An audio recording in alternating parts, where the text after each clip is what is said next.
Pues buenas tardes y bienvenidos a la introducción al Antiguo Testamento.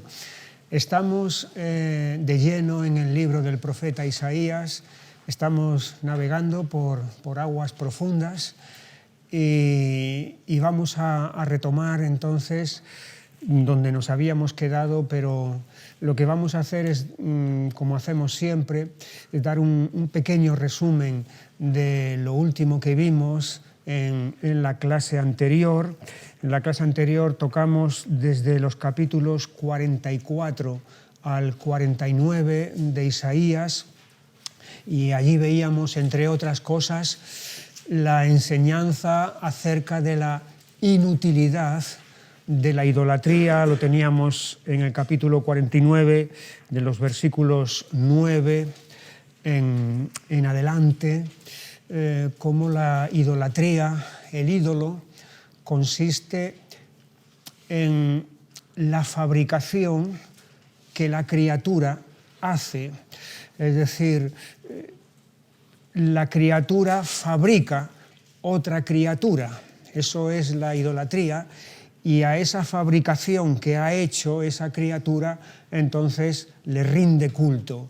Es un absurdo totalmente, porque el ídolo es menos que la criatura que la ha fabricado y por lo tanto no tiene sentido ninguno que aquel que tiene más categoría dé culto al que tiene menos categoría. Pero en eso consiste precisamente la irracionalidad y el absurdo de lo que es la idolatría. Por contra, veíamos ahí que frente al ídolo, que es fabricación nuestra, Israel, el pueblo de Dios, es obra de Dios. Es decir, que Dios es el autor de Israel, en contraste con el ídolo, que es fabricación de alguien que simplemente lo ha hecho. Ahí veíamos también la enseñanza acerca de que Dios no solamente es el hacedor de Israel, sino que también es el redentor de Israel. Estamos en 44, versículos 21 y 22. Acuérdate de estas cosas, oh Jacob e Israel, porque mi siervo eres. Yo te formé, siervo mío eres tú, Israel, no me olvides. Yo deshice como una nube tus rebeliones y como niebla tus pecados, vuélvete a mí, porque yo te redimí. Y entonces veíamos que esta redención no consiste simplemente en una redención temporal, terrenal o material, sino que se trata de una redención espiritual, de la verdadera redención, que es la redención del pecado. Y a causa precisamente de esa magnífica, de esa obra sobrehumana de redención de Israel, es que surge el cántico de cielos y tierra que teníamos ahí en el versículo 23. Cantad loores, oh cielos, porque el Señor lo hizo, gritad con júbilo, profundidades de la tierra, prorrumpid montes en alabanza, bosque y todo árbol que en él está, porque el Señor redimió a Jacob y en Israel será glorificado. Y hablábamos de que aquí, ante esta descomunal obra que es la de redención de su pueblo, hay una sinfonía universal, una alabanza universal de respuesta ante la grandeza de lo que aquí está ocurriendo. Dentro de esa redención espiritual, de esa redención del pecado de Israel, un aspecto de esa redención consiste en el hecho de que Dios va a suscitar un instrumento para que va a ejecutar la restauración o la recuperación terrenal del pueblo de Israel, que ha sido llevado a la deportación, que ha sido llevado al cautiverio a Babilonia. Y ahí es donde se anuncia el surgimiento de ese instrumento que va a ser Ciro. Ciro es el fundador del imperio persa y Ciro va a ser el ejecutor del juicio de Dios sobre Babilonia. Babilonia es el poder, es la potencia que ha subyugado a Israel y que lo ha llevado al cautiverio, pero entonces Ciro se levanta como el nuevo amo del mundo porque Dios así lo ha dispuesto. Y entonces veíamos los capítulos 46 y 47 que describen el juicio de Dios sobre Babilonia. Mientras Babilonia esté en pie, el pueblo de Dios no se levantará de ese cautiverio. Por lo tanto, era imprescindible de que Babilonia fuera abatida para que el pueblo de Dios entonces pudiera recuperarse, pudiera recobrarse y volver otra vez a la tierra de Israel bajo el mandato precisamente de Ciro. En este hundimiento de Babilonia, de ese poder tan grande, enemigo del pueblo de Dios, vemos un anticipo de lo que en Apocalipsis, el libro de Apocalipsis, el capítulo 18, va a describir sobre el hundimiento de Babilonia. La gran ramera con la cual han fornicado todos los reyes de la tierra, la ciudad comercial por excelencia, que se ha convertido en un verdadero imperio mundial. Entonces en Apocalipsis 18 se anuncia ese hundimiento final de Babilonia, y después de eso viene el capítulo 21 en Apocalipsis, donde emerge y aparece entonces la ciudad de Dios, la nueva Jerusalén, viniendo del cielo con la gloria de Dios. Entonces, en los capítulos 47 y 48 46 y 47 es donde vemos ese hundimiento de Babilonia, y luego estuvimos mirando también en el capítulo 48 la condición presente de Israel después de estar mirando hacia ese futuro de redención. Dios se para y ve lo que está aconteciendo en ese momento. 48:8 dice: sí, nunca lo habías oído ni nunca lo habías conocido, ciertamente no se abrió antes tu oído, porque sabía que siendo desleal habías de desobedecer, por tanto te llamé rebelde desde el vientre. Y la condición presente de Israel es entonces esta de rebelión, pero veíamos que Dios, a pesar de esa condición de resistencia, de obstinación de Israel, va a actuar por amor a su nombre, por amor al nombre de Dios. Y veíamos entonces que eso es precisamente lo que trae solución a la situación, a la condición en la que Israel ha quedado a causa de su pecado. Dios actúa por amor de su nombre. Y veíamos también que en este capítulo 48 aparece un pasaje trinitario sobre Dios. Versículo 16: acercaos a mí, oíd esto, desde el principio no hablé en secreto, desde que eso se hizo allí estaba yo, y ahora me envió Jehová el Señor y su Espíritu. Así que aquí está hablando Dios: acercaos a mí, oíd esto. Es Dios quien está hablando y está diciendo que me ha enviado Jehová el Señor y su Espíritu. Por lo tanto, se trata de un texto trinitario. Es algo difícil de encontrar en el Antiguo Testamento, pero aquí lo tenemos, entonces, lo que anuncia algo que luego en el Nuevo Testamento se va a ver con mucha mayor claridad. Y luego veíamos en el capítulo 49, los primeros versículos, la segunda mención del siervo. El siervo, ese personaje que ya apareció en el capítulo 42. Hay 4 grandes referencias, 4 grandes pasajes en este capítulo, en este libro de Isaías, acerca de el siervo. Están en capítulo 42, 49, 50 y 52 y 53. Aquí tenemos entonces la segunda mención al siervo. No se trata de un siervo más, no se trata de uno en la lista, ni siquiera uno un poco más destacado, sino que estamos ante alguien de una categoría superior, de una categoría diferente, porque va a ser ni más ni menos que el instrumento que Dios va a emplear para efectuar su obra no solamente en Israel, sino su obra en todas las naciones. Entonces, este siervo es alguien muy especial, muy particular, que luego vamos a ver cuando lleguemos al capítulo 52 y 53, la obra profunda que este siervo va a efectuar.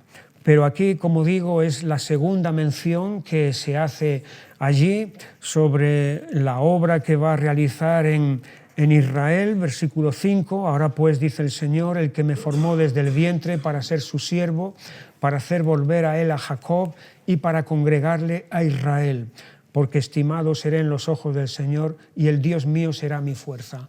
Así que aquí hay esta obra que este siervo va a realizar en el pueblo de Dios, pero no solamente en el pueblo de Dios, sino sobre las naciones.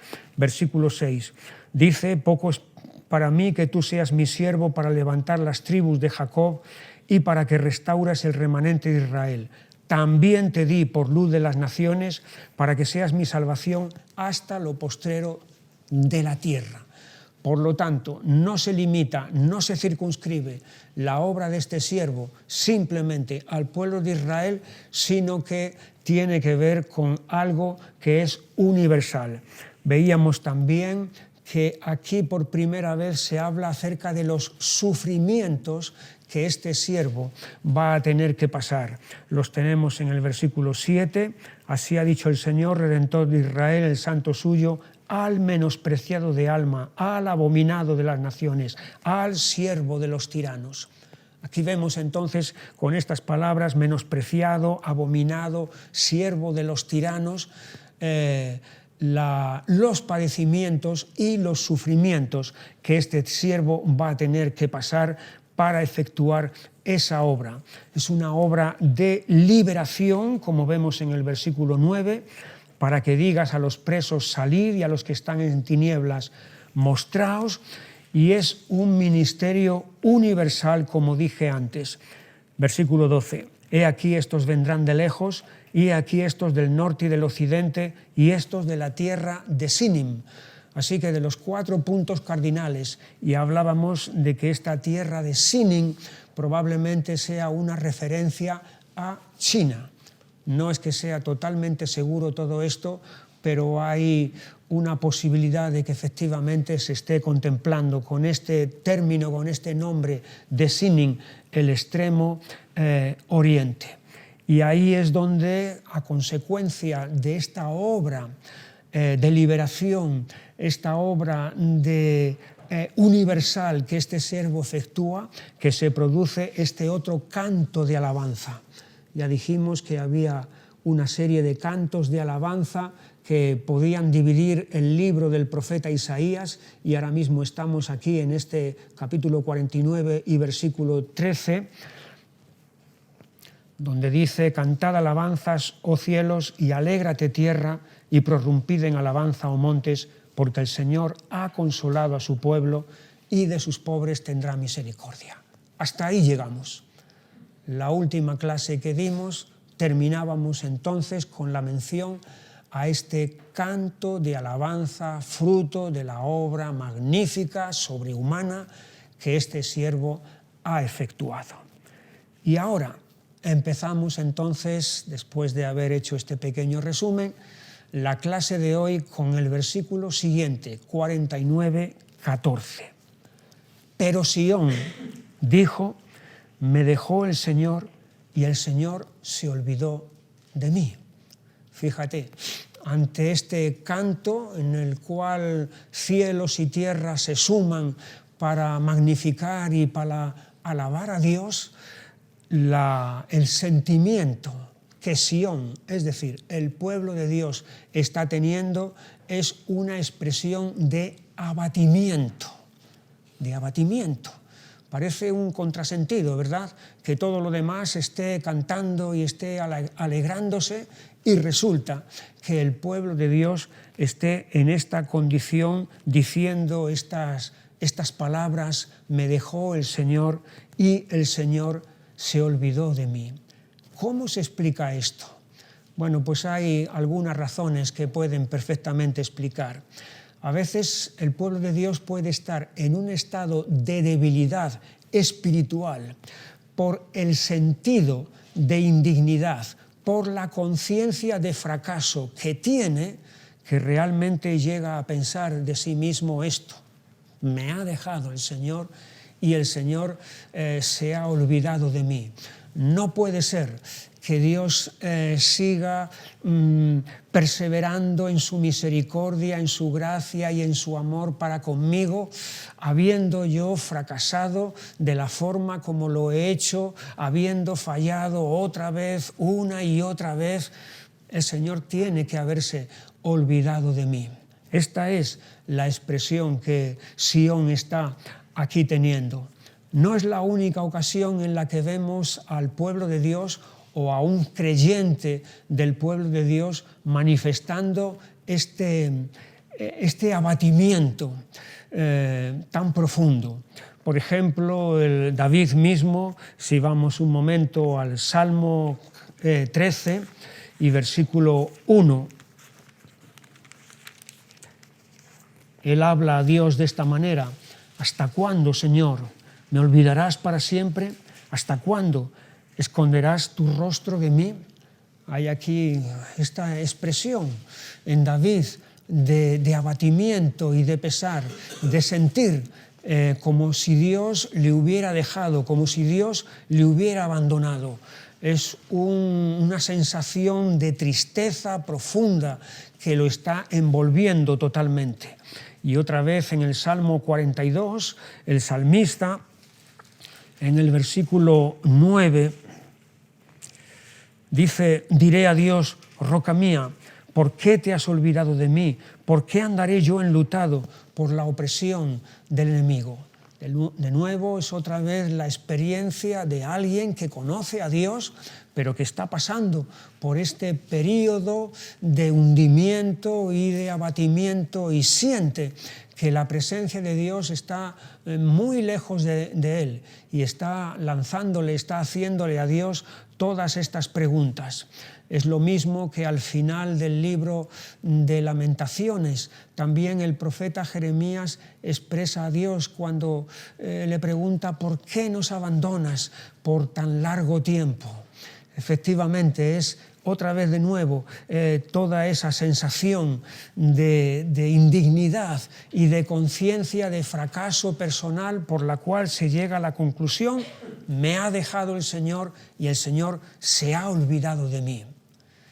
Pero fíjate la respuesta que Dios da al pueblo de Dios, a Sión, en esta situación. Y estamos otra vez en nuestro libro de Isaías, capítulo 49 y versículo 15.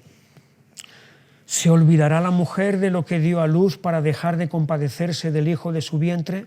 Aunque olvide ella, yo nunca me olvidaré de ti.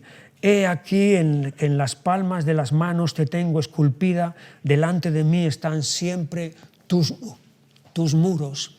Y aquí podemos ver entonces cómo Dios, en lugar de desechar, en lugar de rechazar al pueblo, a su pueblo que está diciendo: el Señor me ha dejado, el Señor se ha olvidado de mí, lejos de hacer eso, lo que está haciendo es usando dos ilustraciones que muestran la fuerza de su amor y la permanencia de su amor por su pueblo. La primera ilustración es la de la madre. De la misma manera que la madre nunca se va a olvidar del hijo de su vientre, del hijo que ha dado a luz, el amor de la madre es un amor tan poderoso y tan fuerte que eso no va a haber nadie que lo cambie. así dice el Señor, incluso en el caso de que la madre pudiera hacer eso, nunca a tal haría yo con mi pueblo. Aunque olvide ella, yo nunca me olvidaré de ti. Es decir, es tal la fuerza, es tal la profundidad del amor de Dios por su pueblo que supera incluso el caso de amor más profundo humano que podamos pensar, como es el de la madre por su hijo. Y la otra ilustración que aquí se está poniendo es la del grabado. El grabado, he aquí que en las palmas de las manos te tengo esculpida. Delante de mí están siempre tus muros.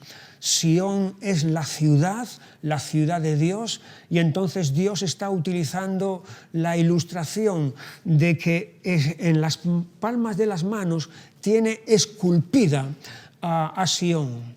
Esculpido significa que es algo permanente, que es una huella duradera, permanente. No es un dibujo, un tatuaje, tú lo puedes borrar, porque es simplemente algo superficial, pero algo que está esculpido, algo que está grabado, es algo que queda, es algo que perdura para siempre. Y en ese sentido, así es el amor de Dios por su pueblo. Así que la fuerza del amor de la madre y la permanencia de aquello que ha sido esculpido, que ha sido grabado. Estas son las dos ilustraciones que muestran ese amor de Dios por su pueblo. Y entonces, a continuación, Dios sigue afirmando, versículo 12, tus edificadores vendrán aprisa, tus destruidores y tus asoladores saldrán de ti. Ha terminado el tiempo en el que los que te destruían hacían su voluntad contigo, y ha comenzado el tiempo en el cual los que construyen y los que edifican van a actuar. Es decir, hay un antes y un después.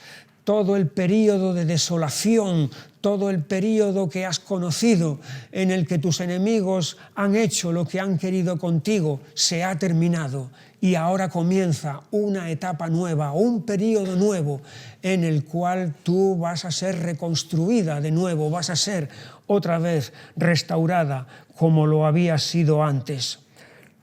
Allí en el versículo 19, porque tu tierra devastada, arruinada y desierta, ahora será estrecha por la multitud de los moradores, y tus destruidores serán apartados lejos. Es decir, que va a haber una multiplicación. Ha habido una desolación, la ciudad, Sión, ha quedado vacía, ha quedado desolada, el enemigo se ha apoderado de ella, los ha mandado al cautiverio.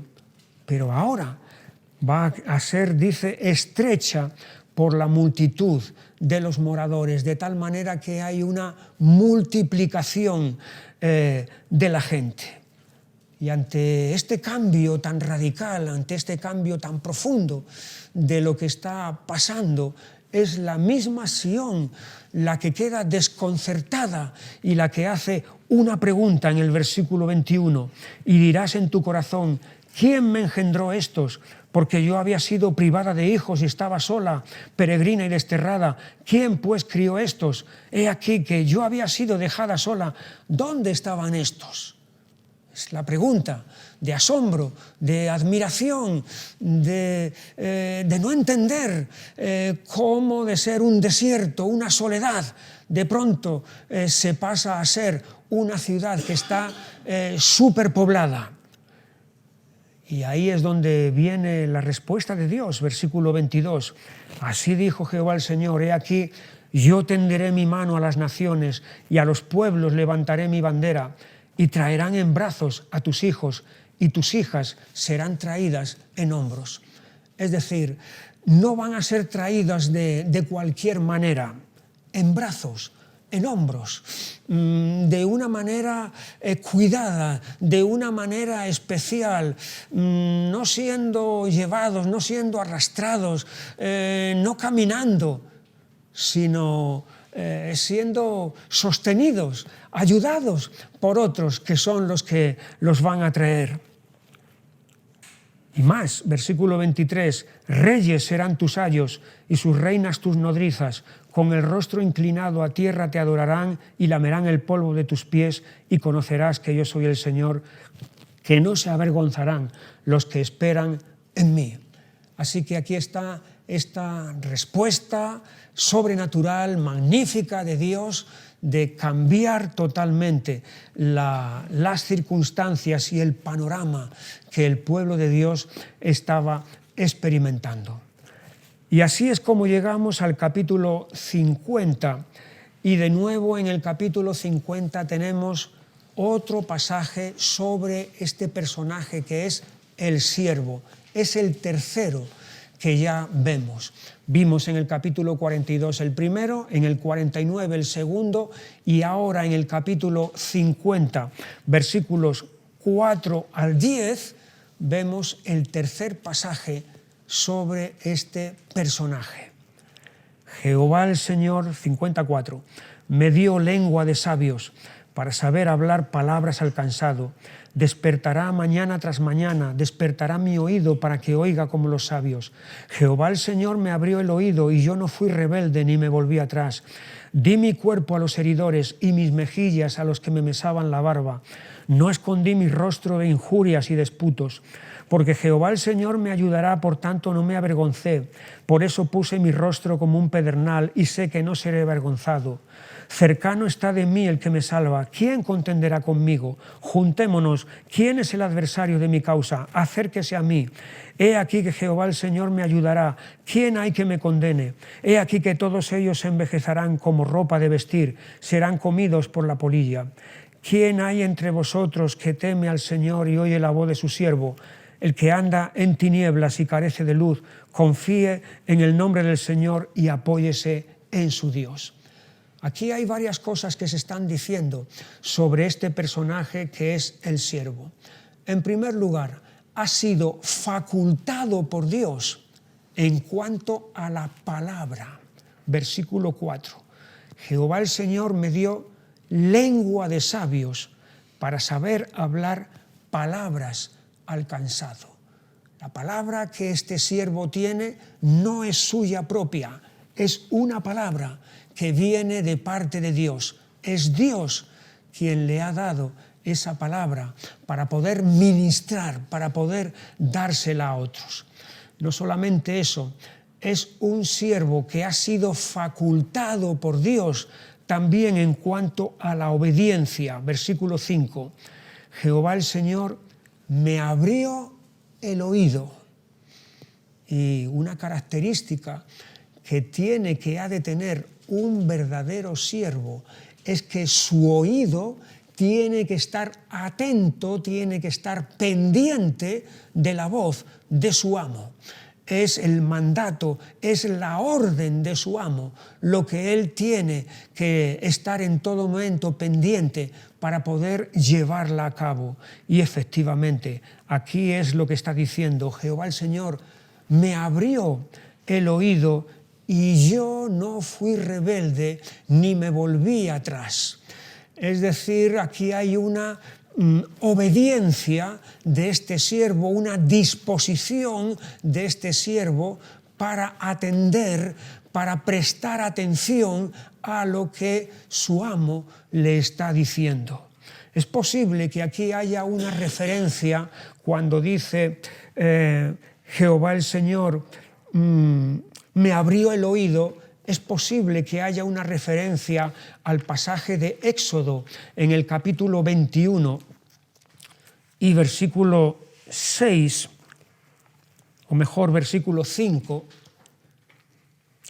donde dice, y si el siervo dijere, yo amo a mi Señor, a mi mujer y a mis hijos, no saldré libre. Entonces su amo lo llevará ante los jueces y le hará estar junto a la puerta o al poste, y su amo le horadará la oreja con lesna y será su siervo para siempre. Aquí se está hablando de un siervo que no es temporal. Había el siervo temporal que estaba por necesidad durante 7 años sirviendo a un amo, pero la ley decía que al 7º año ese siervo tenía que salir en libertad, recuperar otra vez la libertad. Y el amo además estaba obligado a proveerle para que no saliera con las manos vacías.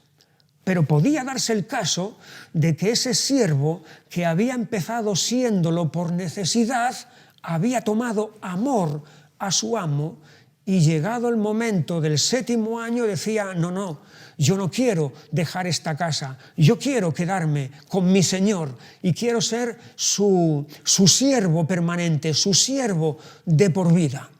Y entonces la ceremonia que se efectuaba era de que el amo lo llevaba allí en la plaza pública y delante de todos le hacía un agujero en la oreja. Y con eso significaba que aquel no era un siervo temporal, sino que era un siervo permanente. O sea, un siervo voluntario, un siervo por amor, no un siervo por necesidad, no un siervo porque no queda más remedio, sino un siervo que voluntariamente dice, yo quiero servir a mi amo por siempre. Bueno, esa ilustración de la oreja perforada, de la oreja horadada, es posible que es la que tengamos aquí en Isaías 50, versículo 5. Jehová el Señor me abrió el oído y yo no fui rebelde ni me volví atrás. De tal manera que estamos aquí ante el siervo que efectivamente se somete voluntariamente y para siempre entonces a la voluntad de este amo.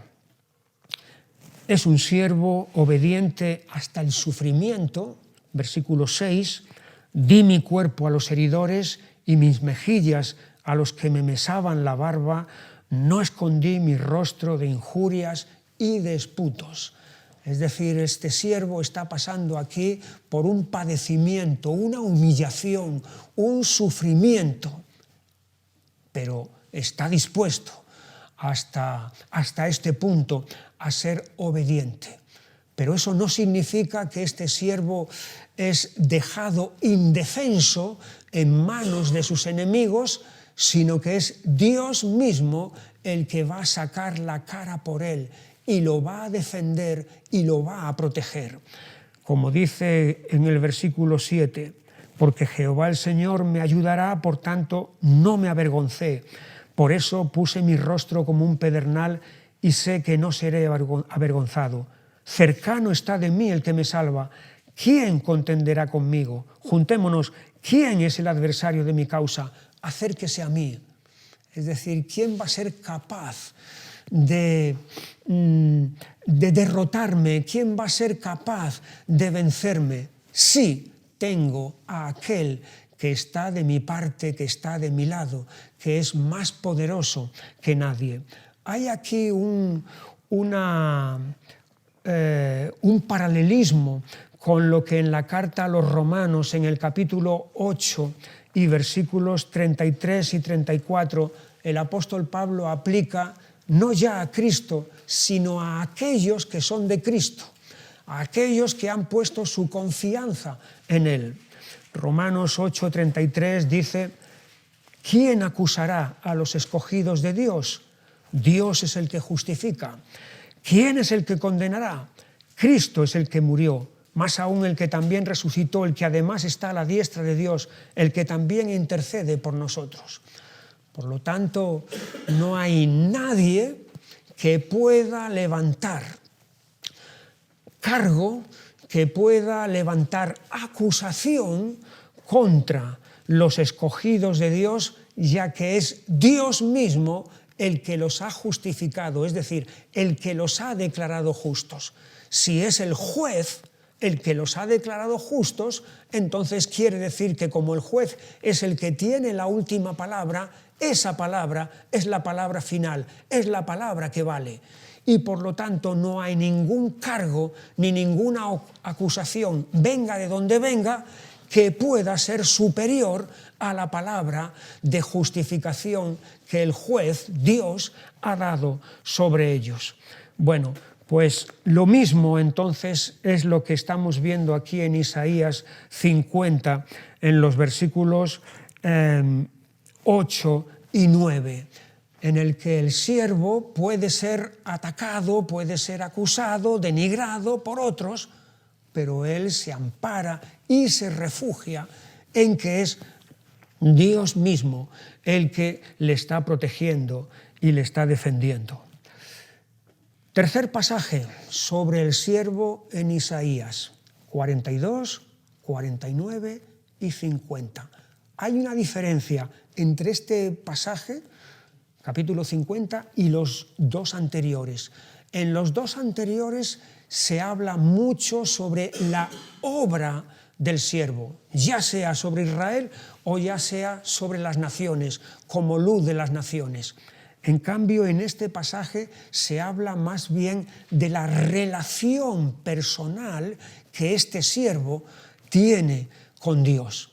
Esa relación de obediencia hasta el sufrimiento y también de protección y de defensa por parte de Dios hacia este siervo. Y así es como llegamos a los capítulos 51 y 52. En estos capítulos 51 y 52 va a aparecer una palabra hasta 5 veces, que es la palabra salvación. Salvación. Es un término muy importante en el libro del profeta Isaías. De hecho, cuando vimos la primera clase acerca de este profeta, vimos que su nombre, Isaías, precisamente significa el Señor es salvación. Por lo tanto, la palabra salvación es muy importante en este libro. Y efectivamente, en estos capítulos 51 y 52, el término salvación aparecerá 5 veces. Versículo 5. Cercana está mi justicia, ha salido mi salvación, y mis brazos juzgarán a los pueblos, a mí me esperan los de la costa, y en mi brazo ponen su esperanza. Versículo 6. Alzad a los cielos vuestros ojos y mirad abajo a la tierra, porque los cielos serán deshechos como humo, y la tierra se envejecerá como ropa de vestir, y de la misma manera perecerán sus moradores. Pero mi salvación será para siempre, mi justicia no perecerá. Así que aquí está el término salvación. No se trata de una salvación pasajera, no se trata de una salvación temporal, social, económica, política, de ese tipo.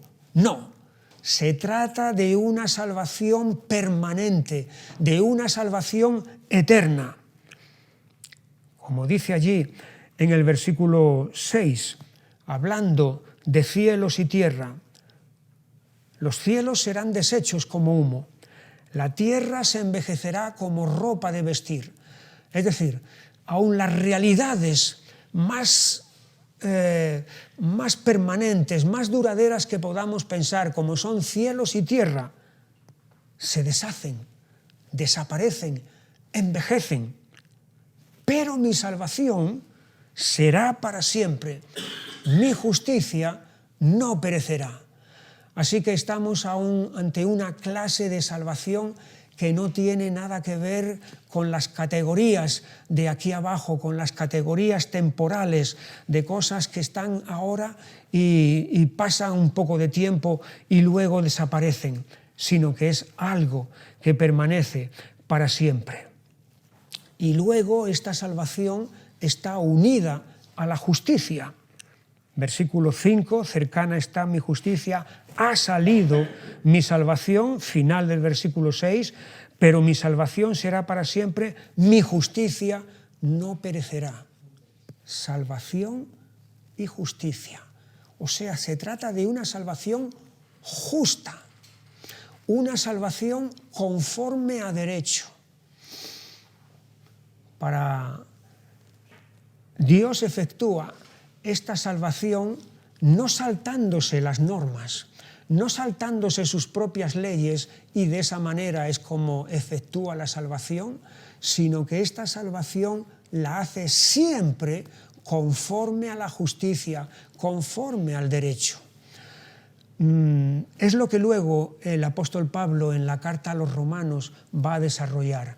Ya dije en su momento que la carta a los romanos es el documento jurídico del Nuevo Testamento, en el cual se aprecia que la obra salvadora de Dios está basada en la justicia de Dios. Mientras que muchas veces en el gobierno de los hombres, para que puedan ejercer misericordia, para que puedan ejercer gracia, los tribunales o los gobiernos tienen que saltarse las normas, porque si aplicaran las normas no podrían ejercer misericordia, ni amnistía, ni gracia. Dios salva mediante su justicia, de tal manera que todo lo que Él hace, toda esa obra de salvación, está hecha de acuerdo a las leyes que Él mismo ha puesto. Dios no se contradice a sí mismo, sino que Dios hace todas las cosas conforme a derecho. Y luego tenemos en el capítulo 52 y versículo 7 el anuncio de esa salvación. Cuán hermosos son sobre los montes los pies del que trae alegres nuevas, del que anuncia la paz, del que trae nuevas del bien, del que publica salvación, del que dice a Sión, tu Dios reina. Es un pasaje que luego el apóstol Pablo va a tomar en la carta a los romanos, en el capítulo 10, para explicar la predicación, el anuncio del Evangelio. Y efectivamente, en este pasaje es donde aparece la palabra que luego se va a traducir como Evangelio. Es la palabra nuevas.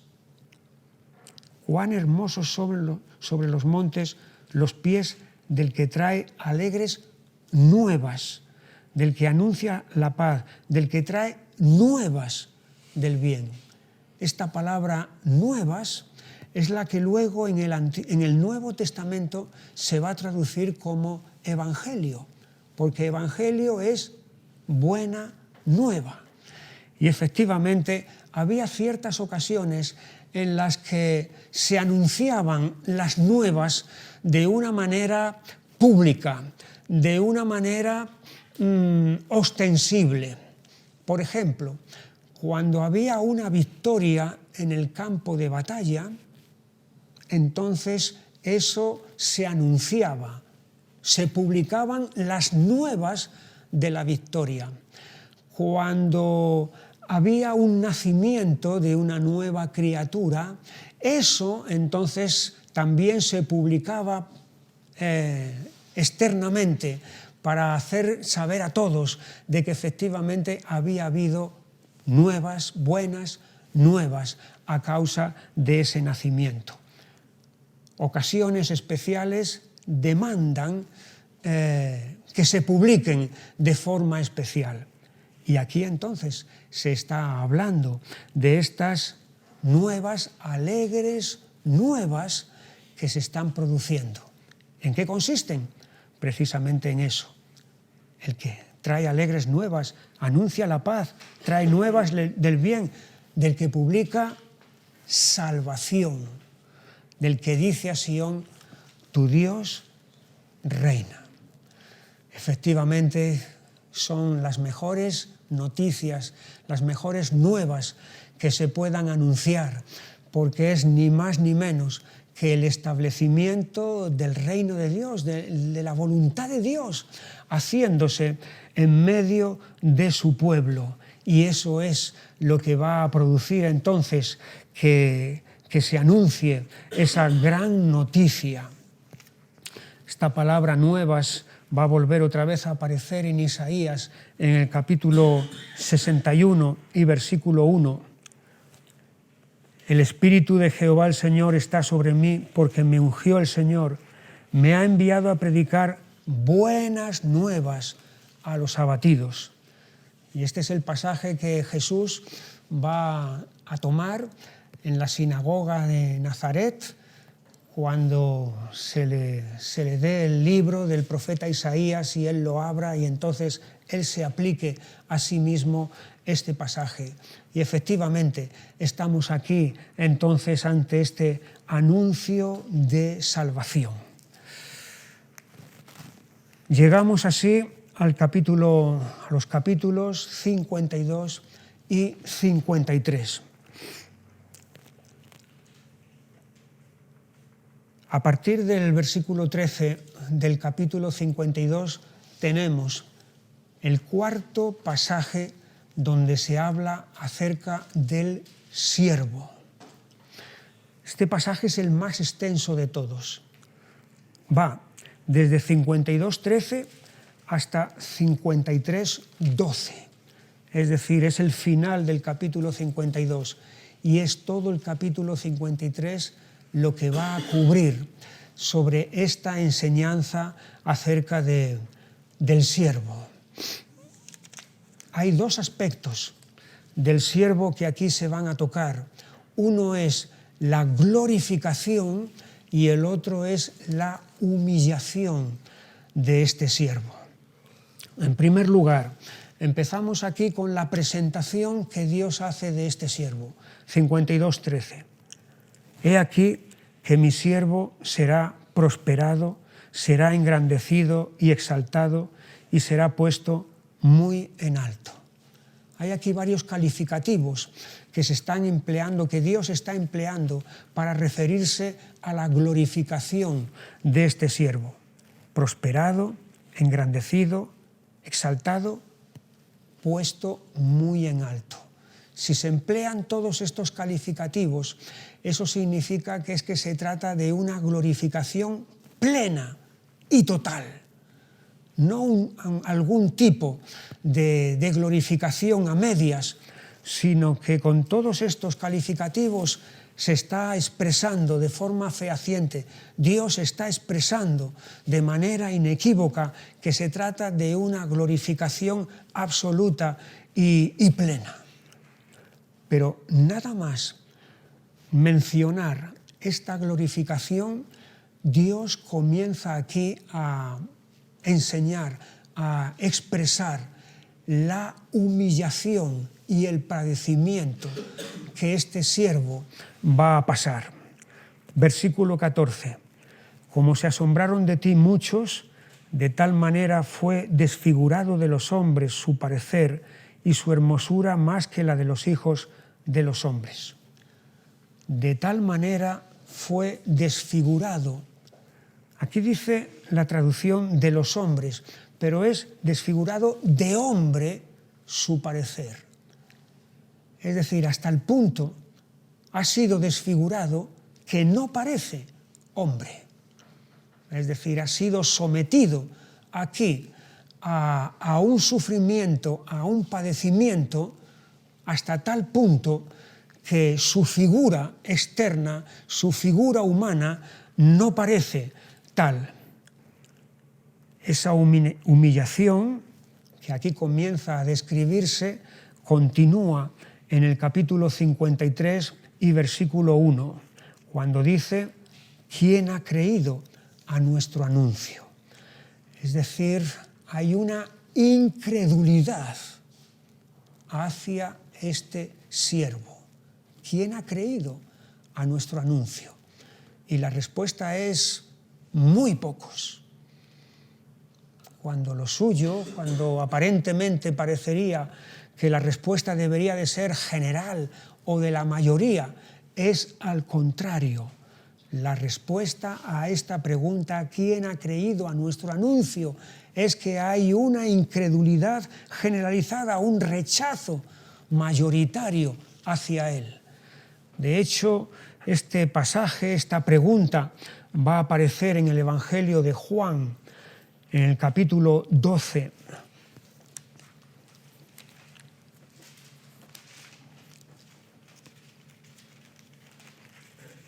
y versículo 37.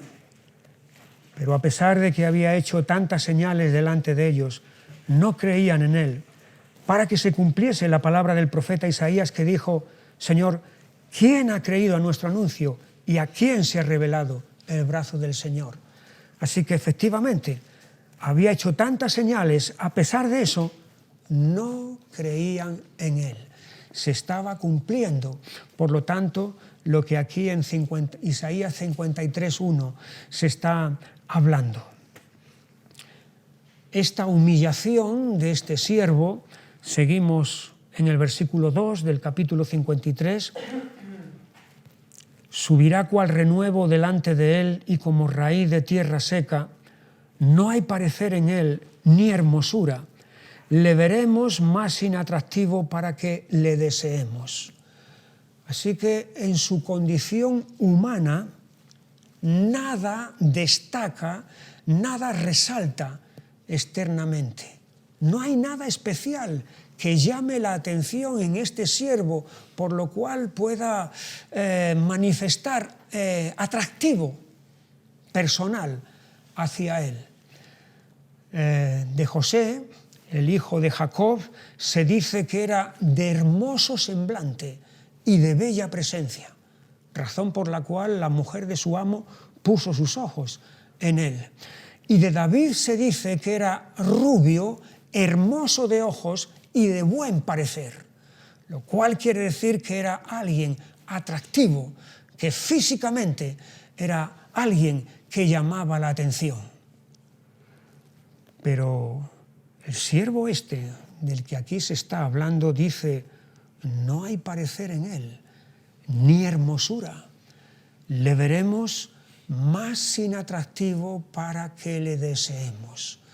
Es decir, externamente, superficialmente, físicamente, no hay nada por lo cual destaque, no hay nada carnal con lo cual se pueda decir: me atrae, voy en pos de él por algo que estoy viendo externamente. No.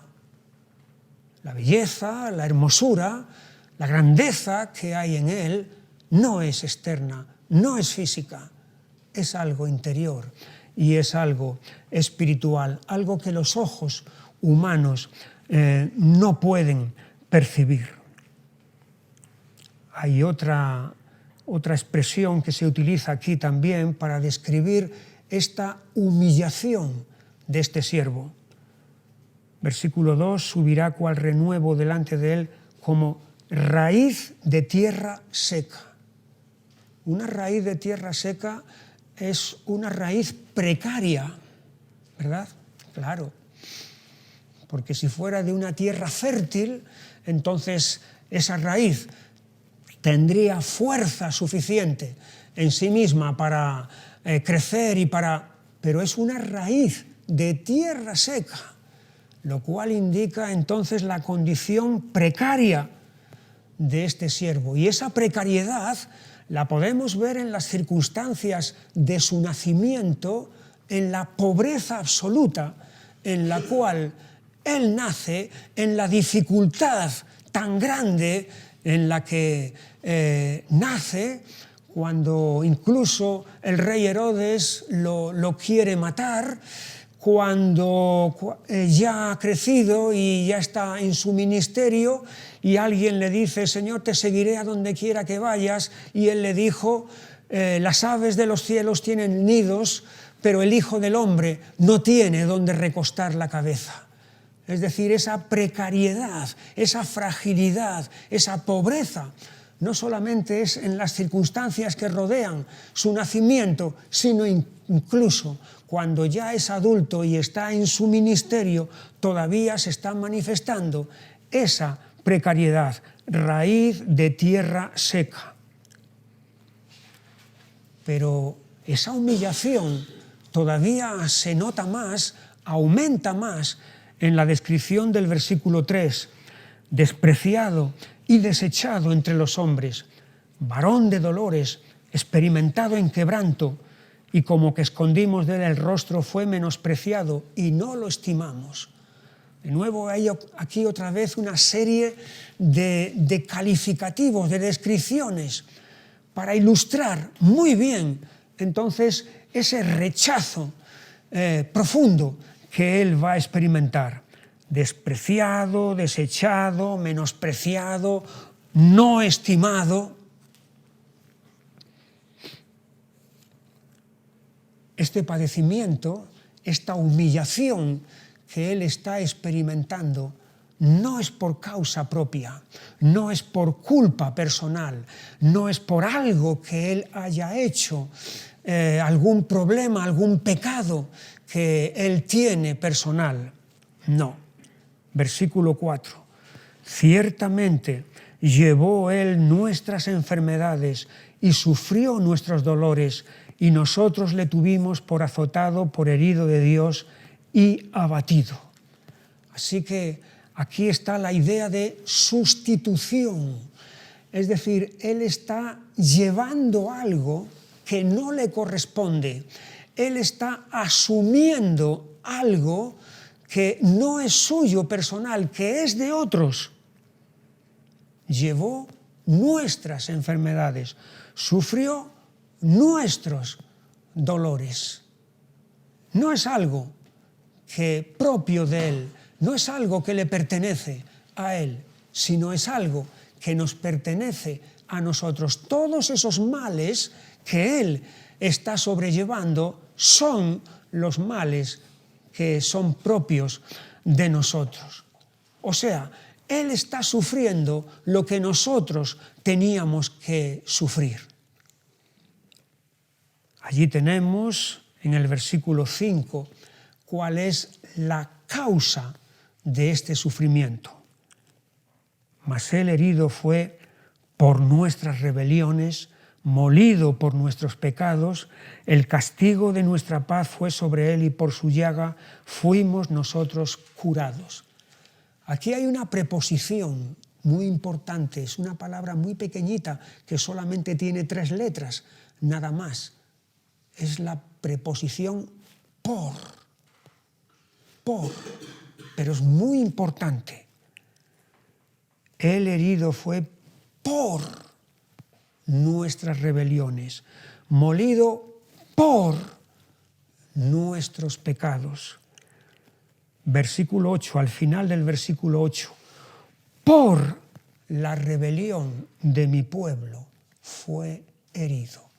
Aquí se nos está diciendo cuál es la causa por la cual él está padeciendo, él está sufriendo todo esto.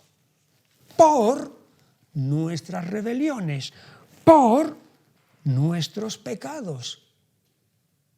Es por causa nuestra que él está experimentando todo esto. Aquí tenemos que se trata de un sufrimiento vicario. Vicario es sustitutorio. Alguien debería de pagar por esto. El responsable, los culpables, nosotros. Pero hay una sustitución.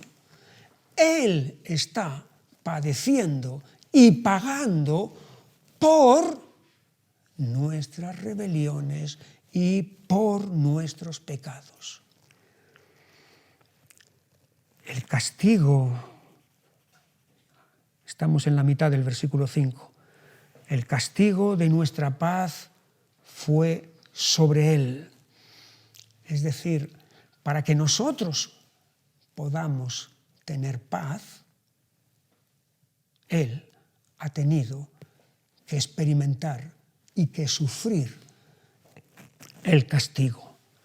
Para que nosotros podamos tener curación, él ha tenido que experimentar la llaga.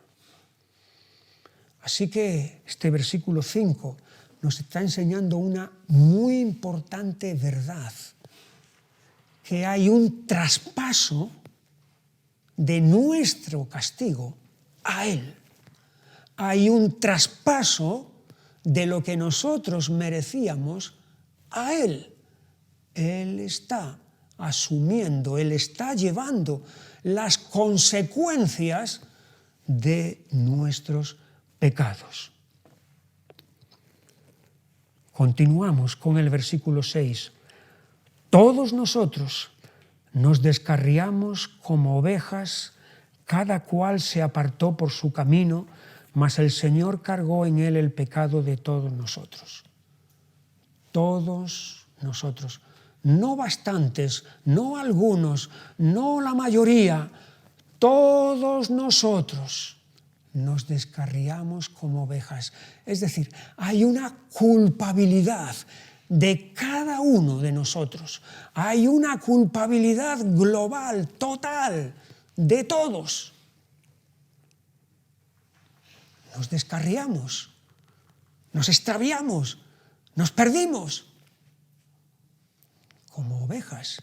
Y la oveja extraviada es una oveja perdida, es una oveja que es presa del lobo.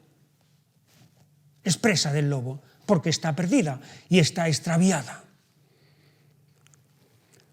Pero podemos pensar, bueno, pero la oveja es alguien ignorante, alguien que está desprevenido, que quizá es un problema de ignorancia.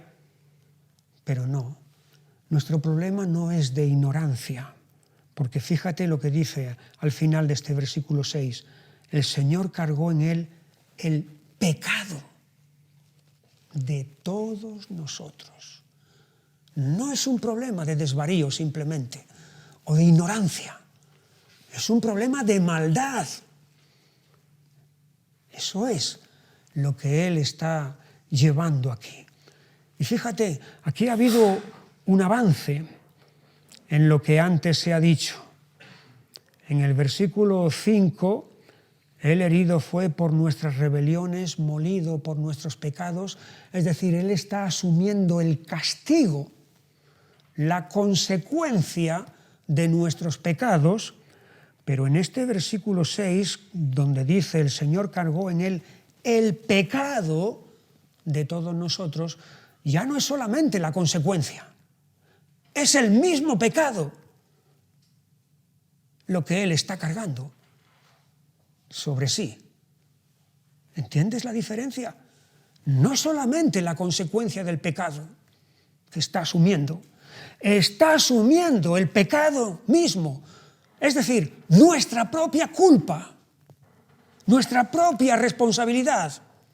Eso es lo que está asumiendo, además del castigo por nuestra culpa. Y es Dios el que está efectuando esta obra. El Señor cargó en él el pecado de todos nosotros. Es obra de Dios lo que ahí está ocurriendo, lo que ahí está pasando. Versículo 7. Angustiado él y afligido, no abrió su boca. Como cordero fue llevado al matadero y como oveja delante de sus trasquiladores enmudeció y no abrió su boca. Y aquí tenemos una gran verdad. Este siervo va mansamente al padecimiento. Va mansamente, obedientemente a ese castigo, a ese suplicio por el que está pasando. Es decir, se trata de algo voluntario.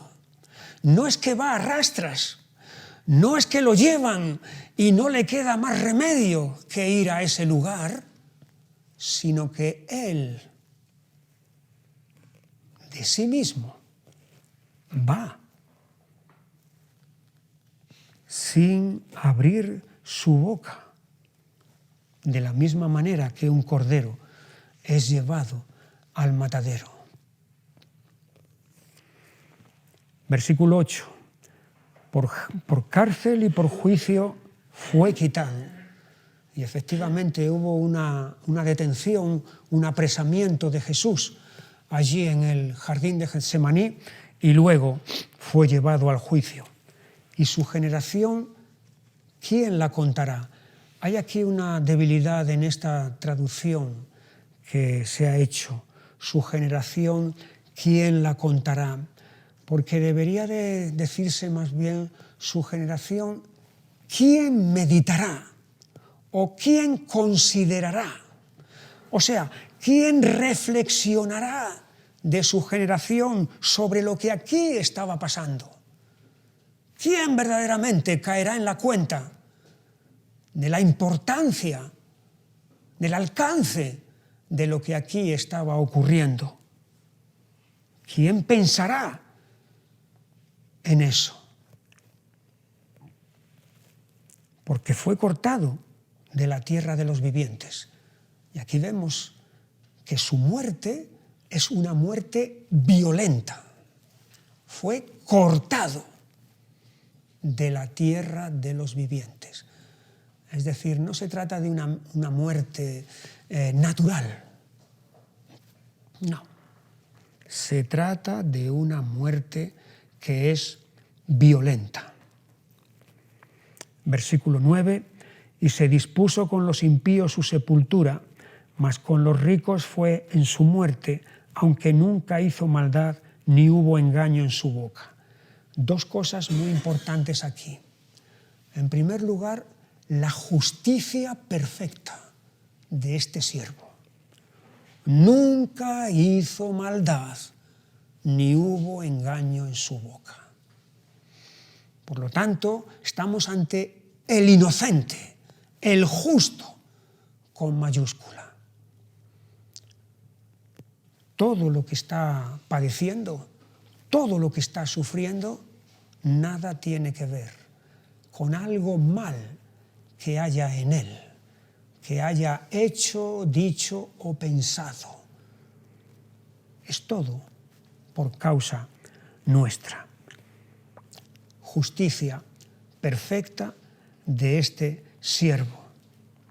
Y luego lo vemos, la otra enseñanza aquí, se dispuso con los impíos su sepultura, porque efectivamente alguien que muere de esta manera tan humillante, le corresponde una sepultura humillante también. Pero va a haber un cambio. De la sepultura que le correspondería por esta muerte humillante, va a haber una sepultura diferente. Con los ricos fue en su muerte. Y efectivamente es lo que va a ocurrir en el Evangelio de Mateo, en el capítulo 27 y versículo 57.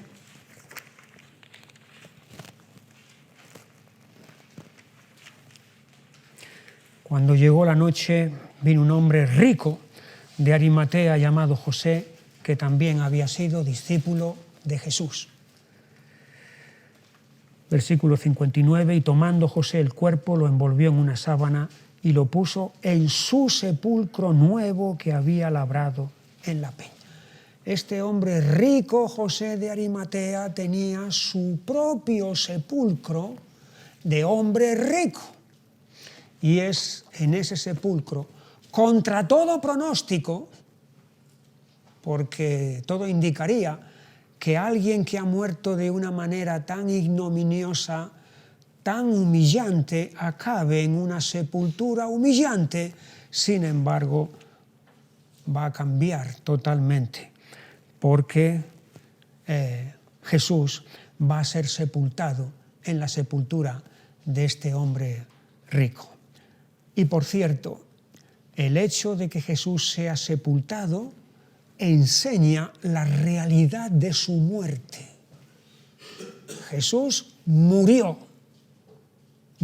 realmente. No le dio un desmayo, no le dio un síncope y momentáneamente parecía que estaba muerto, pero en realidad no estaba muerto. La sepultura de Cristo, la sepultura del siervo, indica entonces que verdaderamente su muerte es una muerte real. Es una muerte que es la voluntad perfecta de Dios. Versículo 10. Con todo eso, el Señor quiso quebrantarlo, sujetándole a padecimiento. El Señor quiso quebrantarlo. Aquí está la voluntad perfecta de Dios, no la voluntad permisiva de Dios. No la voluntad que dice, bueno, dejo a los hombres que hagan lo que quieran con él. No, aquí estamos ante la voluntad perfecta de Dios. El Señor quiso quebrantarlo, sujetándolo a padecimiento.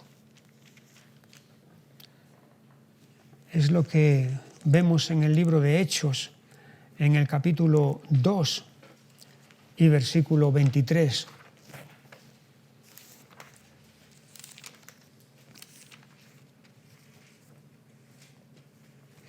A este, entregado por el determinado consejo y anticipado conocimiento de Dios, prendisteis y matasteis por mano de inicuos crucificándole.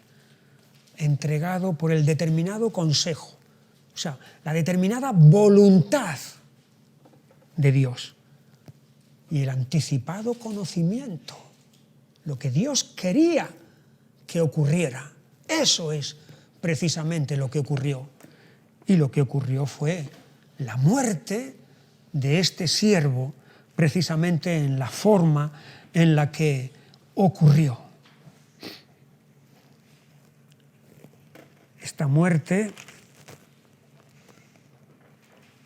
versículo 10, con todo eso el Señor quiso quebrantarlo, sujetándole a padecimiento. Cuando haya puesto su vida en expiación por el pecado, verá linaje. Cuando haya puesto su vida, Él puso su vida, Él entregó su vida, Él dio su vida.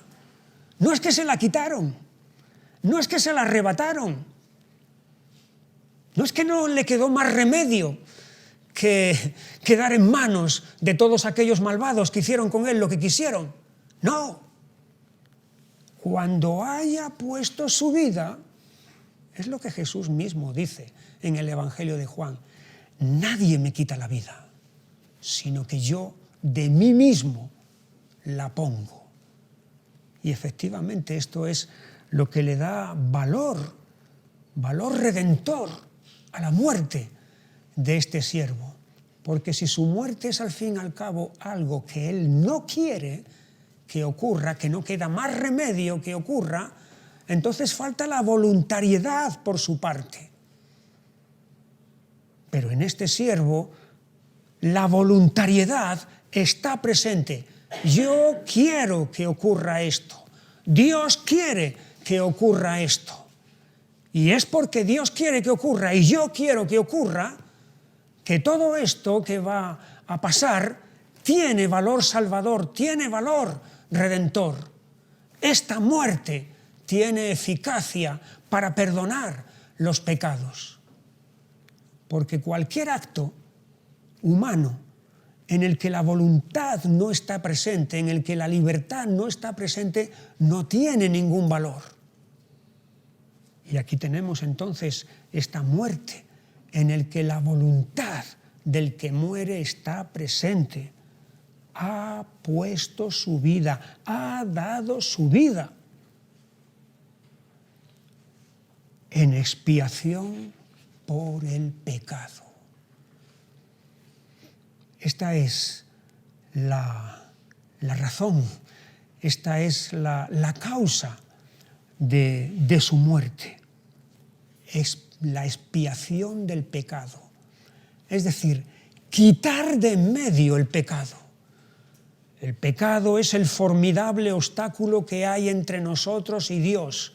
Es el gran abismo que nos separa a nosotros de Dios y que nosotros no tenemos medios ni recursos para quitarlo de nuestra vida.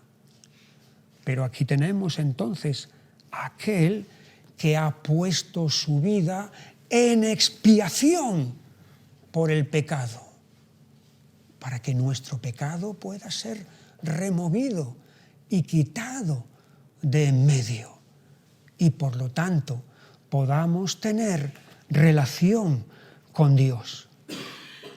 Es decir, todos los sacrificios, toda la enseñanza que vimos el año pasado de Levítico sobre la importancia del sacrificio, la importancia de la sangre rociada sobre el altar para abrirse paso hasta en el camino hacia Dios, todo eso tiene su cumplimiento aquí, en esta persona, en esta muerte. La sangre de los toros, la sangre de los machos cabríos, la sangre de las ovejas, no tiene ningún poder ni ninguna eficacia para quitar el pecado. Pero esta sangre sí, cuando haya puesto su vida en expiación por el pecado. Por lo tanto, es a través de esta muerte como nosotros podemos recibir el perdón de nuestros pecados. Es lo que dice la carta a los Hebreos en el capítulo 9,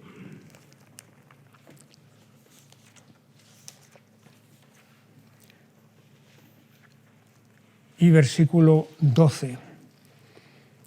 Y no por sangre de machos cabríos ni de becerros, sino por su propia sangre, entró una vez para siempre en el lugar santísimo, habiendo obtenido eterna redención.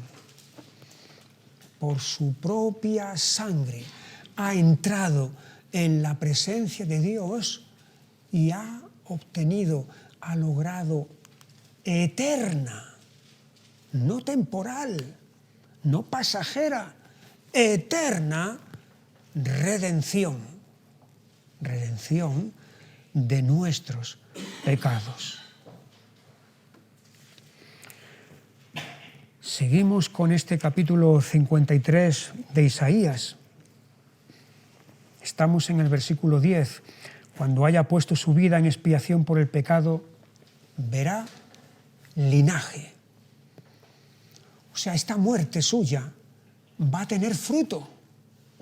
No es una muerte inútil. No es una muerte que al final no sirve para nada. Un sacrificio estéril. No. Verá linaje. Va a haber fruto espiritual. Gente que va a creer en él y va a recibir ese perdón de pecados. La voluntad del Señor será en su mano prosperada.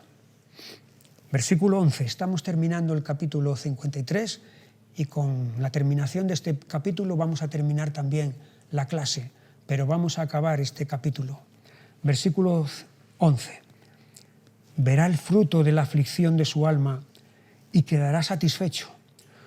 Por su conocimiento justificará a mi siervo justo a muchos y llevará las iniquidades de ellos.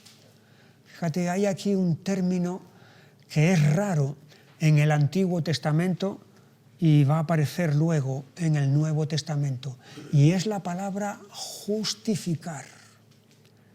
Por su conocimiento justificará mi siervo justo a muchos. Justificar es declarar justo. Declarar justo a alguien. Así que la obra de este siervo no solamente consiste en remover, en quitar el pecado de en medio, sino además de eso, es declarar justos a aquellos a quienes creen en él. O sea, aquellos que antes eran pecadores, eran culpables, estaban condenados a causa de sus pecados, además de quitarles la culpabilidad y la condenación, además de eso, les otorga la declaración de justos. Aquí está, en este capítulo 53 de Isaías, lo que luego el apóstol Pablo va a tomar en la carta a los Romanos, capítulo 3 y versículo 24, donde habla de que Dios nos justifica gratuitamente por su gracia mediante la redención que es en Cristo Jesús. Dios nos declara justos por medio de Jesucristo. Justificados pues por la fe, tenemos paz para con Dios por medio de nuestro Señor Jesucristo. ¡Qué obra tan magnífica! ¡Qué obra tan completa! ¡Qué obra tan acabada! Que no solamente quita de nosotros nuestro pecado, sino que también nos otorga esa justicia, nos declara justos con la justicia perfecta que Él tiene. Por su conocimiento justificará mi siervo justo a muchos y llevará las iniquidades de ellos.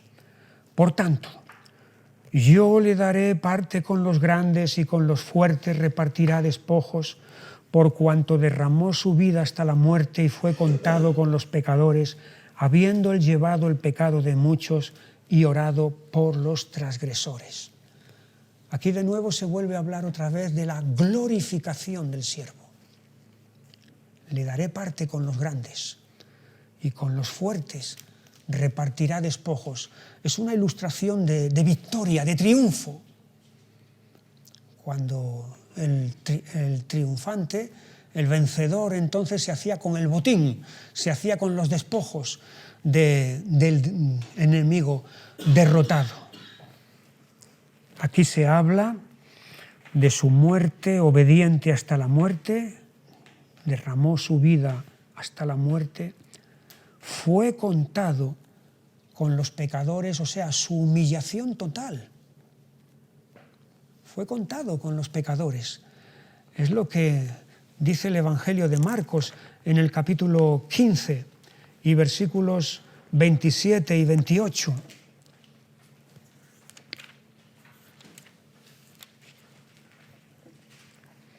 Crucificaron también con él a 2 ladrones, uno a su derecha y el otro a su izquierda. Y se cumplió la escritura que dice, y fue contado con los inicuos. Efectivamente, uno más. Mira, ahí hay un ladrón, ahí hay otro ladrón y aquí hay otro malhechor. 3 malhechores. Él también es uno más en esa lista horrible que había allí. Es su humillación total. Su pago total, habiendo él llevado el pecado de muchos, el pago total de la deuda lo ha asumido él, y su intercesión, orado por los transgresores. Fíjate, es la víctima interponiéndose a favor de los verdugos. Es la víctima hablando, intercediendo a favor de aquellos que le están haciendo todo este mal, todo este daño. Capítulos 52 y 53 es el cuarto y último pasaje en el que vemos en Isaías a este personaje que es el siervo. Es el pasaje más extenso, en el que más enseñanza tenemos acerca de la obra completa y perfecta de este siervo. 3 aspectos que tiene esta obra. Un aspecto hacia Dios, porque este siervo ejecuta la voluntad perfecta de Dios. Un aspecto hacia nosotros, porque este siervo remueve nuestro pecado, quita nuestro pecado de nosotros, llevándolo él, y nos otorga su justicia. Y el tercer aspecto es sobre él mismo, que tras haberse humillado hasta lo sumo, ha sido exaltado hasta lo sumo, cumpliéndose así lo que dice el apóstol Pablo en la carta a los Filipenses, en el capítulo 2 y versículo 7, sino que se despojó a sí mismo tomando forma de siervo, hecho semejante a los hombres, y estando en la condición de hombre se humilló a sí mismo, haciéndose obediente hasta la muerte y muerte de cruz, por lo cual Dios también le exaltó hasta lo sumo y le dio un nombre que es sobre todo nombre, para que en el nombre de Jesús se doble toda rodilla de los que están en los cielos y en la tierra y debajo de la tierra, y toda lengua confiese que Jesucristo es el Señor, para gloria de Dios Padre. El siervo, la humillación y la exaltación de este siervo. Y aquí la pregunta final que nos queda por responder es: ¿quién es este siervo? ¿De quién está hablando el profeta Isaías? ¿Está hablando de él mismo, de Isaías mismo? No. ¿Está hablando de Israel? No. El Nuevo Testamento va a ser el que nos va a aclarar todo esto. En el Evangelio de Mateo, y ya con esto vamos terminando, en el capítulo 12 y versículo 18,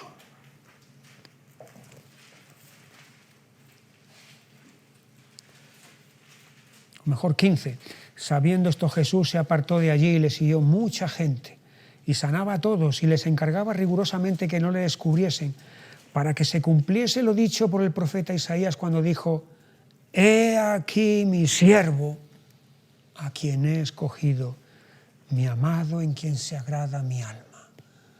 Así que esa identidad de ese siervo que en Isaías no tiene nombre todavía, aquí aparece ya señalado, identificado quién es ese siervo. Es Jesús.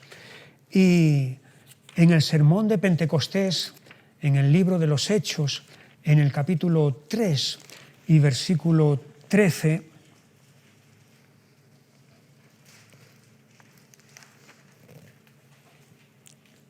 perdón, no es en el sermón de Pentecostés, es en el pórtico de Salomón. 3:13 dice: «El Dios de Abraham, de Isaac y de Jacob, el Dios de nuestros padres, ha glorificado a su Hijo Jesús, a quien vosotros entregasteis y negasteis delante de Pilato, cuando éste había resuelto ponerle en libertad». La palabra que aquí se ha empleado, ha glorificado a su Hijo Jesús, la palabra que en este momento el apóstol Pedro está empleando es una palabra ambivalente.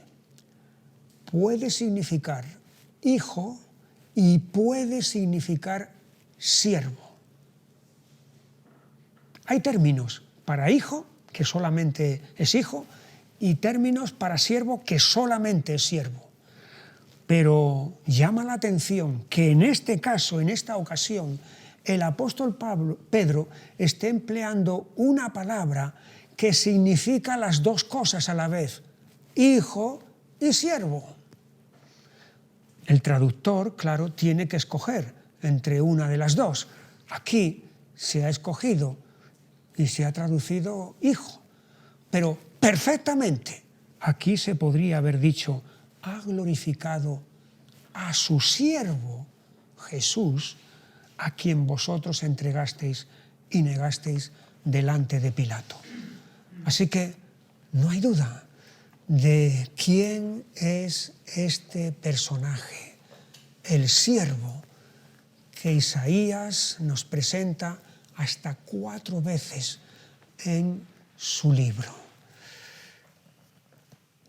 Es el personaje vital, crucial, que cada uno de nosotros tenemos que venir a él, tenemos que conocer y tenemos que recibir de él el beneficio de esa muerte expiatoria por nosotros. Que el Señor os bendiga y hasta la próxima semana, si Dios quiere.